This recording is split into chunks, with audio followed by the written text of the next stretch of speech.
ఈరోజు మన వీడియోలో పక్షుల గురించి చాలా ఇంట్రెస్టింగ్ టాపిక్ చెప్పబోతున్నాను. మనము ఏదైనా తెలియని ప్రదేశానికి వెళ్ళేటప్పుడు గూగుల్ మ్యాప్స్, జీపీఎస్, కంపాస్ ఉన్నా కూడా కొన్నిసార్లు రూట్ మిస్ అయిపోతాం.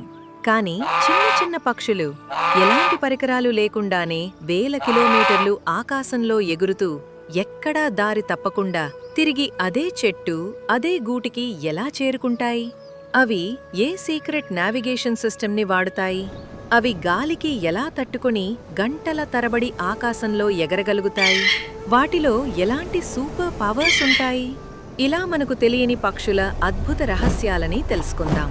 Now, let's get into the video. చిన్న స్పారో నుండి పెద్ద ఈగిల్ వరకు పక్షులు ప్రతి సంవత్సరం వేల కిలోమీటర్ల దూరం ప్రయాణిస్తూ ఒక ప్రాంతం నుంచి మరో ప్రాంతానికి వలస వెళ్తుంటాయి. కానీ ఆశ్చర్యమేంటంటే అవి కొత్త ప్రదేశాలు, సముద్రాలు, ఎడారులు దాటినా కూడా తిరిగి తమ జన్మించిన స్థలానికి చేరుకుంటాయి. పక్షులకి మనలాగా ఫోన్, మ్యాప్, జీపీఎస్ ఏమీ ఉండవు. కానీ ప్రకృతి వాటికి 5 అద్భుతమైన నావిగేషన్ సిస్టంలు ఇచ్చింది. మొదటిదే సన్ నావిగేషన్.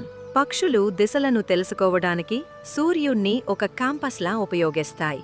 ఉదయం సూర్యుడు ఎక్కడ నుంచి వస్తాడు, మధ్యాహ్నానికి ఎలా కదులుతాడు, సాయంత్రం ఎక్కడ అస్తమిస్తాడు, ఈ అన్ని విషయాలను పక్షులు తమ మైండ్లో ఒక మ్యాప్లా గుర్తుపెట్టుకుంటాయి. మనం టైం తెలుసుకోవడానికి గడియారం చూస్తాం, కానీ పక్షులు మాత్రం ఆకాశాన్ని చూసి టైంకి దిశలని అర్థం చేసుకుంటాయి. సూర్యుడి స్థానం రోజంతా మారుతూనే ఉంటుంది, కానీ పక్షుల శరీరంలో ఉన్న ఇంటర్నల్ క్లాక్ కూడా అలాగే టైంకి అనుగుణంగా అడ్జస్ట్ అవుతూ వాటికి సరైన దారిని చూపిస్తుంది. ఇంకా ఒక ఆశ్చర్యమైన విషయం ఏంటంటే ఆకాశం మొత్తం మబ్బులతో కప్పబడిన రోజుల్లో కూడా పక్షులు దారి తప్పవు. ఎందుకంటే ఆకాశంలో మన కళ్లకు కనిపించని ఒక ప్రత్యేకమైన కాంతి నమూనా ఉంటుంది. దాన్నే పోలరైజ్డ్ లైట్ ప్యాటర్న్ అంటారు. ఆ కాంతి సహాయంతో సూర్యుడు ఎక్కడ ఉన్నాడో పక్షులు గుర్తించగలవు. అంటే మనం మ్యాప్ చూసి కూడా కన్ఫ్యూజ్ అవుతుంటే పక్షులు మాత్రం ప్రకృతి ఇచ్చిన ఈ అద్భుతమైన టెక్నాలజీతో సూర్యుడు ఉన్నంతవరకు తమ గమ్యాన్ని ఖచ్చితంగా చేరుకుంటాయి. అందుకే పక్షులు సన్ క్యాంపస్ అనేది ప్రకృతిలోని అత్యంత అద్భుతమైన నావిగేషన్ సిస్టంలలో ఒకటి. రెండవది స్టార్ నావిగేషన్. రాత్రిపూట ప్రయాణించే పక్షులు ఉన్నాయంటే మీకు తెలుసా? వాబ్లర్స్ లాంటి కొన్ని పక్షులు రాత్రి సమయంలో మైగ్రేట్ అవుతాయి. వాటికి ఆకాశం అంటే ఒక పెద్ద మ్యాప్ లాంటిది. మనకు గూగుల్ మ్యాప్స్ ఎలా ఉపయోగపడుతుందో పక్షులకు ఆకాశంలోని నక్షత్రాలు అలా ఉపయోగపడతాయి. ఆకాశంలో ఎప్పుడూ ఒకే చోట ఉండే ధ్రువ నక్షత్రాన్ని చూసి అవి దిశలని అర్థం చేసుకుంటాయి. అలాగే ఆకాశంలో కనిపించే నక్షత్ర మండలాలు వాటికి రోడ్ సిగ్నల్స్ లాంటివి. ఈ నక్షత్రాలను గమనిస్తూ పక్షులు వేల కిలోమీటర్లు దారి తప్పకుండా ప్రయాణించగలుగుతాయి. మూడవది ఎర్త్స్ మ్యాగ్నెటిక్ ఫీల్డ్ సెన్స్. మనకు కనిపించకపోయినా భూమి చుట్టూ ఒక పెద్ద మ్యాగ్నెట్ లాంటి శక్తి ఉంటుంది. ఆ శక్తిని మనం చూడలేం, కానీ పక్షులు మాత్రం ఫీల్ చేయగలవు. పక్షుల తలలో ఒక చిన్న మ్యాగ్నెటిక్ సెన్సార్ ఉంటుంది. అంతేకాదు వాటి కళ్లలో క్రిప్టోక్రోమ్ అనే ఒక ప్రత్యేక ప్రోటీన్ కూడా ఉంటుంది. ఈ ప్రోటీన్ వల్ల పక్షులకు భూమి ఉత్తరం, దక్షిణం దిశలు కళ్లకు కనిపించినట్టే అర్థమవుతాయి. అంటే మనకు మొబైల్లో జీపీఎస్ ఎలా ఉంటుందో పక్షులకు అలా ఇన్బిల్ట్ మ్యాగ్నెటిక్ కాంపస్ ఉంటుంది. అందుకే వెలుగు లేకపోయినా, మబ్బులు కమ్ముకున్నా అవి దారి ఎప్పుడూ తప్పవు. నాలుగవది స్మెల్ నావిగేషన్. నీరు, అడవి, నేల ప్రతి ప్రదేశానికి ఒక ప్రత్యేకమైన వాసన ఉంటుంది. మనకి అవి పెద్దగా అనిపించకపోయినా పక్షులకు మాత్రం అవి స్పష్టంగా తెలుస్తాయి. ఎందుకంటే పక్షులకి చాలా పవర్ఫుల్ స్మెల్ సెన్స్ ఉంటుంది. ప్రత్యేకంగా ఆల్బెట్రాస్ మరియు పావురాలకి ఈ శక్తి ఇంకా ఎక్కువగా ఉంటుంది. వీటికి సముద్రగాలి వాసన, పూల సువాసన, అడవుల వాసన అన్నీ దారి సూచించే సిగ్నల్స్ లాంటివి. మనిషి ముక్కుతో పోల్చితే పక్షుల స్మెల్ సిస్టమ్ వేల రెట్లు సెన్సిటివ్గా పనిచేస్తుంది. అందుకే చుట్టూ అంతా ఒకేలా కనిపించినా పక్షులు వాసనలతోనే సరైన దారిని సులువుగా కనుక్కోగలుగుతాయి. ఐదవది ల్యాండ్ మార్క్స్ మెమరీ. పక్షులు ఒకసారి ఏదైనా దారిలో ప్రయాణిస్తే ఆ దారిలో కనిపించిన పర్వతాల ఆకారం, నదుల వంపులు, అడవుల షేప్ అన్నింటినీ బాగా గమనిస్తాయి. అవన్నీ పక్షుల బ్రెయిన్లో ఒక లైవ్ మ్యాప్ లాగా సేవ్ అయిపోతాయి. తర్వాత మళ్లీ తిరిగొచ్చేటప్పుడు ఓ ఈ పర్వతం చూశానుగా, ఈ నది ఈ వైపే తిరుగుతుంది అంటూ అదే రూట్ని ఖచ్చితంగా ఫాలో అవుతాయి.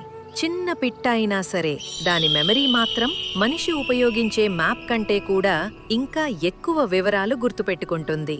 అందుకే పక్షులకు దారి తప్పడం అనేది చాలా అరుదు.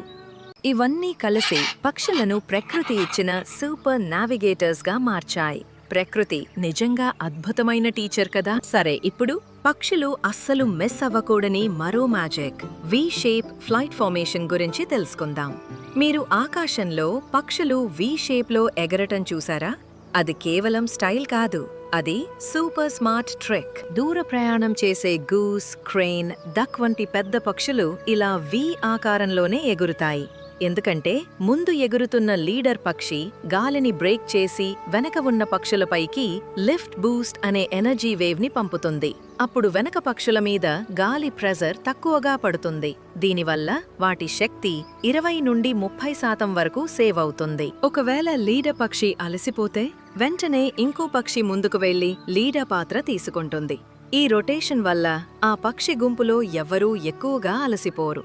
ఈ విధంగా పెద్ద గాలి తాకిడిని బ్రేక్ చేయడం, ఎనర్జీ సేవ్ చేయడం, ప్రతి పక్షి పనిని పంచుకోవడం, గందరగోళం లేకుండా ఒకే దిశగా కదలడం, ఇవన్నీ కలిపి వాటి ప్రయాణాన్ని సూపర్ ఎఫిషియెంట్గా చేస్తాయి. కొన్ని స్పీసెస్ గాలి వీచే ప్యాటర్న్స్ ని దూరం నుంచే సెన్స్ చేసి మంచి గాలి వచ్చే దిశలోనే ప్రయాణం ప్లాన్ చేస్తాయి. అందుకే తుఫాను, భారీ గాలి, మేఘాలు ఏ మార్పు వచ్చినా ఇవి ముందే అంచనా వేసి తమ రూట్ ని మార్చేస్తాయి. మొత్తానికి గాలి ఎంత బలంగా ఉన్నా పక్షులకు ఆకాశం హైవే లాంటిది. ఇదే నేచర్ టీమ్ వర్క్. ఇదే పక్షుల ఏరోడైనమిక్స్ మ్యాజిక్. గాలి అంత బలంగా వీచినా చిన్న చిన్న పక్షులు ఎలా వేల కిలోమీటర్ల దూరం ప్రయాణించగలుగుతాయి? ఇప్పుడు తెలుసుకుందాం. పక్షులు గాలిని శత్రువుగా కాదు, ఫ్రెండ్గా వాడుకుంటాయి. వాటికి శరీరంలోనే బాడీ సెన్సర్లు ఉంటాయి. వీటితో గాలి ఏ దిశగా వస్తుందో వెంటనే గుర్తిస్తాయి. దాన్ని సైన్స్లో విండ్ గ్రేడియంట్ అంటారు. గాలి బలంగా ఉన్నప్పుడు పక్షులు కాస్త తక్కువ ఎత్తులో ఎగురుతాయి. దీనినే లో ఆల్టిట్యూడ్ గ్లైడ్ అంటారు. అలా చేస్తే గాలి తాకిడి తక్కువగా ఉంటుంది, ఎనర్జీ కూడా సేవ్ అవుతుంది. ఇంకో మ్యాజిక్ ఏమిటంటే గాలి మారిన ప్రతి క్షణం పక్షుల రెక్కలు, శరీరం చిన్న చిన్న అడ్జస్ట్మెంట్లు చేస్తుంటాయి. మన కంటికి కనిపించకపోయినా ఒక్కో సెకనులో 20 నుండి 30 సార్లు బ్యాలెన్స్ కరెక్షన్లు చేస్తాయి. అందుకే ఎంత గాలి ఉన్నా పక్షులు బ్యాలెన్స్ తప్పకుండా సాఫీగా ప్రయాణిస్తాయి. ఇప్పుడు దూర ప్రయాణం చేసే అద్భుతమైన పక్షుల గురించి తెలుసుకుందాం. ఆర్క్టిక్ టర్న్ ప్రపంచ ఛాంపియన్. ఈ చిన్న పక్షి ప్రతి సంవత్సరం 70,000 కిలోమీటర్లు ప్రయాణం చేస్తుంది. అంటే భూమి చుట్టూ దాదాపు 2 సార్లు తిరిగినట్టే. బార్-టెయిల్డ్ గాడ్విట్. ఈ పక్షి 11,000 కిలోమీటర్ల దూరం ఒక్కసారి కూడా ఆగకుండా ఎగురుతుంది. నిజంగా అద్భుతం. ఆల్బట్రాస్. ఈ పెద్ద పక్షులు సముద్రం మీదే నెలల తరబడి ఎగురుతూ దాదాపు 60,000 కిలోమీటర్లు ప్రయాణం చేస్తాయి. బా-హెడెడ్ గూస్. ఈ పక్షులు హిమాలయాల మీదుగా ఆక్సిజన్ చాలా తక్కువ ఉన్న చోట కూడా ఎగురగలవు. అంటే సుమారు 7 నుండి 9,000 మీటర్ల ఎత్తు ఎగరగలవు. ఎంత శక్తివంతమో కదా. పక్షుల గురించి కొన్ని ఇంట్రెస్టింగ్ ఫ్యాక్ట్స్. పక్షుల హృదయం మనిషి కంటే దాదాపు 10 రెట్లు వేగంగా కొడుతుంది. అందుకే ఇవి గంటల కొద్దీ ఎగురుతాయి. హమ్మింగ్ బర్డ్ ఒక్క సెకనులోనే 70 సార్లు రెక్కలు కదుపుతుంది. అంతేకాదు వెనక్కి కూడా ఎగరగలదు.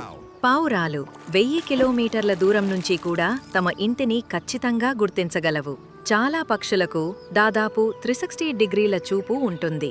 అంటే పక్కవైపు, వెనకవైపు కూడా చూడగలవు. పెరెగ్రైన్ ఫాల్కన్ ప్రపంచంలోనే అత్యంత వేగవంతమైన జంతువు. ఇది 390 km/h స్పీడ్తో డైవ్ చేస్తుంది. కాకులు, మ్యాగ్పైస్ లాంటి కొన్ని పక్షులు మనుషుల ముఖాలు గుర్తుపెట్టుకుంటాయి. ఎవరు ఫ్రెండ్, ఎవరు డేంజర్ అన్నది గుర్తుంటుంది. అంటే మొత్తానికి పక్షులకి ఎలాంటి టెక్నాలజీ లేకపోయినా ఇలా నక్షత్రాలు, గాలి, భూమి శక్తి మరియు అద్భుతమైన మెమరీ ఇవన్నీ కలిసి పక్షులను దారి తప్పకుండా ముందుకు నడిపిస్తాయి. అందుకే పక్షుల ప్రయాణం మనకు కనిపించేదానికంటే ఇంకా అద్భుతంగా ఉంటుంది. ప్రకృతి నిజంగా అద్భుతమైన సిస్టమ్ కదా. సరే మరి, ఇలాంటి మరో కొత్త విషయంతో మళ్ళీ కలుద్దాం. అప్పటి వరకు బై బాయ్.